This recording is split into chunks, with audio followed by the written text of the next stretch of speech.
Hey everyone, welcome back to the channel. तो चलिए continue करते हैं हमारे इस चैप्टर को और नेक्स्ट टॉपिक पढ़ते हैं first law of motion. Last की वीडियो में हमने इनर्शिया पढ़ा था। इनर्शिया का मतलब होता है कि एक ability of an object to resist change. अगर वो मोशन में है तो वो मोशन में ही रहेगा, रेस्ट पे आने के लिए वो रेजिस्ट करता है चेंज को, और अगर वो रेस्ट पे है तो वो रेस्ट ही रहेगा तब तक जब तक कोई फोर्स उनको पुश नहीं करता, तब वो मोशन में आए। ठीक है, तो वो inability object to remain in state of अपनी स्टेट को वो चेंज नहीं कर सकता, उसको इनर्शिया बोलते हैं। तो वैसे ही इनर्शिया जैसा ही हमारा फर्स्ट लॉ है, हम लोग बोल सकते हैं कि इनर्शिया को या फर्स्ट लॉ ऑफ मोशन को हम लोग लॉ ऑफ इनर्शिया भी बोल सकते हैं। अब देखते हैं ये क्या बोलता है। इसमें ये बोलता है कि an object will continue to remain in its states, किसी भी स्टेट पे है वो कंटिन्यू उसी पे रहेगा, और यूनिफॉर्म मोशन, अगर वो रेस्ट पे है तो वो रेस्ट पे रहेगा, अगर वो मोशन पे है तो मोशन में रहेगा, कोई भी स्ट्रेट लाइन पाथ में, जब तक कोई एक्सटर्नल फोर्स उस पर अप्लाई नहीं होता, मतलब उसकी बॉडी चेंज रेजिस्ट कर रही है। ठीक है, उसके बाद हमारी ये लॉ ये भी बोलता है कि जितने भी ऑब्जेक्ट हैं वो हमेशा चेंज को रेजिस्ट करते हैं। उसके बाद ये लॉ ये भी बोलता है कि a state of an object can be changed by applying, लेकिन हम लोग जो वो चेंज तो रेजिस्ट कर रहा है, लेकिन अगर हमको चेंज करना है उनका ऑब्जेक्ट का डायरेक्शन, जो स्टेट चेंज करना है, तो हम लोग एक्सटर्नल फोर्स अप्लाई करके किसी भी ऑब्जेक्ट पे चेंज लेके आ सकते हैं। ठीक है, तो ये न्यूटन को ये आइडिया गैलीलियो के ऑब्जेक्ट या मोशन के बारे से, ऑब्जेक्ट ऑफ मोशन से पता चला था, Galileo regarding the motion of an object.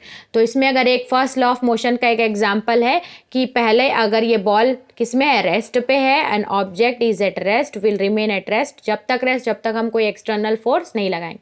अब जैसे ही कोई बॉय आके अगर इस बॉल को किक करता है तो वो मोशन में आ जाता है, क्योंकि एक एक्सटर्नल फोर्स इस पे एक्ट करता है। फोर्स हमेशा मोशन के लिए या किसी ऑब्जेक्ट पे एक्ट करता है, तभी वो बॉडी मूव करती है।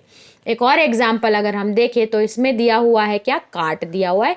कार्ट अभी रेस्ट पे है, ठीक है, मतलब वो इनर्शिया है, वो रेस्ट पे है। अब एक एक्सटर्नल फोर्स आप अप्लाई कर रहे हो, now you go towards the cart and push it, अगर उसको धक्का देते हो तो वो मूव करने लगता है।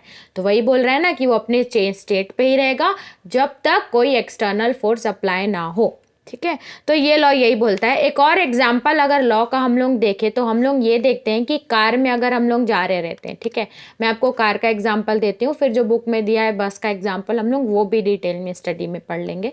कार में अगर जा रहे हैं तो कार में हमें एडवाइस दिया जाता है सीट बेल्ट, ताकि झटका ना पड़े। क्यों? क्योंकि देखो, कार मूव करती है तो कार मोशन पे है, तो हम लोग भी अपने रेस्ट पोजिशन में रहते हैं। ठीक है, अब रेस्ट पे उसके बाद क्या होता है, सडन ब्रेक अगर हम लोग कार में लगाते हैं तो कार तो रेस्ट पे आ जाती है, लेकिन हम लोग जो हमारे जो फीट हैं जो कार को टच करते हैं वो भी रेस्ट पे आने लगते हैं। लेकिन सडन एप्लीकेशन ऑफ एक फोर्स लगता है जिसके कारण वो ब्रेक अप्लाई होता है, तो फोर्स लगा जिसके कारण हमारी बॉडी भी मोशन में आ जाती है, और मोशन में आने के कारण वो चेंज रेजिस्ट करे तो हम लोग को झटका पड़ता है इसका, तो हम पूरा मूव नहीं कर पाते, बस झटका लगता है। और इसीलिए तो बोला जाता है कि हमें एक ब्रेक सेफ्टी बेल्ट पहनना चाहिए ड्राइविंग करते समय। वैसे एक और एग्जांपल दूं कि अगर आप मोटरसाइकिल ड्राइव कर रहे हैं, मोटरसाइकिल, तो मोटरसाइकिल में अगर आप डायरेक्शन चेंज करते हैं, एकदम स्पीड से आप जा रहे हैं, डायरेक्शन चेंज कर रहे हैं, तो जो टायर रहते हैं वो स्लिप खाते हैं ब्रेक लगा के। क्यों? क्योंकि वो भी चेंज रेजिस्ट कर रहे हैं, क्योंकि अभी ये मोशन में था और टायर भी मोशन में थे। अगर आप ब्रेक अप्लाई करके या डायरेक्शन चेंज कर रहे हो तो उसमें उसके मोशन में चेंज आ रहा है, उसके स्टेट में चेंज आ रहा है, वो सडन मोशन स्पीड से वो चेंज हो रहा है उसका, या तो वेलोसिटी या स्पीड। तो वैसे ही चांसेस रहती है हमारी कि सडन ब्रेक अप्लाई होने के कारण वो रेजिस्ट करता है चेंज, और तभी कभी कभी झटके से अप्लाई करने से हमारी गाड़ी स्लिप खा जाती है, टायर स्लिप हो जाते हैं और हम गिर जाते हैं। वैसे ही अगर एक और एग्जाम्पल देखें इस लॉ का, बहुत सारे एग्जाम्पल्स आप लिख सकते हो। एक और एग्जाम्पल है कि अगर बस मोशन में है, चल रही है मोशन में, तो हम लोग बस अगर रेस्ट पे है, बस अगर खड़ी है तो हम लोग भी स्ट्रेट खड़े रहेंगे, ठीक है, क्योंकि दोनों रेस्ट पे हैं। लेकिन जैसे ही बस मूव करना स्टार्ट होती है तो जो हमारे पैर हैं, फुट है, सरफेस, वो भी मोशन में आ जाते हैं, ठीक है, लेकिन हमारी बॉडी रेस्ट पे है तो वो चेंज रेजिस्ट करती है, वो मोशन में नहीं आना चाहती है, इसीलिए हम लोग थोड़े बैकवर्ड पीछे गिर जाते हैं, क्योंकि हमारी बॉडी भी मोशन में आने लगती है तो वो चेंज को रेजिस्ट करती है। तो रेजिस्टेंस क्या होता है, inherent property of an object रहता है इसीलिए। एक और एग्जांपल देखें कि अगर बस चल रही है, ये वाले एग्जांपल में बस चल रही है, बस मोशन में, हम लोग रेस्ट पे हैं, ठीक है, लेकिन सडन ब्रेक अप्लाई होता है बस में तो बस तो रेस्ट पे आ जाती है, लेकिन हमारी बॉडी भी रेस्ट पे आने से पहले उसमें एक आगे की तरफ फॉल होते हैं, क्योंकि जो हमारे फुट हैं वो भी रेस्ट पे आ रहे हैं, लेकिन हमारी बॉडी चेंज को रेजिस्ट करती है, इसीलिए हम लोग अचानक से ब्रेक में आगे झुक जाते हैं, ठीक है। तो ये हमने पढ़ा फर्स्ट लॉ ऑफ मोशन, बहुत ही सिंपल था। इसके कुछ पॉइंट्स जो मैंने आपको लिखाए वो आप लिख सकते हैं। ये जो मैंने एग्जाम्पल, एक ही एग्जाम्पल देंगे तो वो इनफ है, बाकी अगर आपको एग्जाम्पल से पूछे ये क्या है तो आप बिल्कुल इसको आइडेंटिफाई कर सकते हैं।